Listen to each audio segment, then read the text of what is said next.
Hi, everyone. In this video, I'll show you how to do a poll on TikTok. Let's get started. First, launch the TikTok application on your device and make sure you're logged into your account.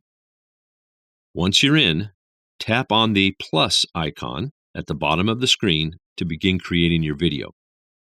You can either record a 15-second video directly or upload one from your gallery. For this tutorial, I'll go ahead and select a video from my gallery and upload it. After selecting the video, tap the check mark to move forward. Once the video loads, you'll see several options on the right-hand side of the screen.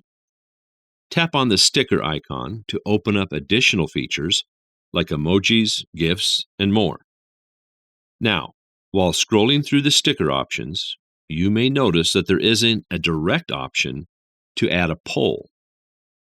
TikTok doesn't support formal polls in regular video posts. However, you can search for poll. This will show you some poll-related GIFs you can add to your video for visual effect, even though they won't be interactive. And that's it. If you found this video helpful, don't forget to like and subscribe.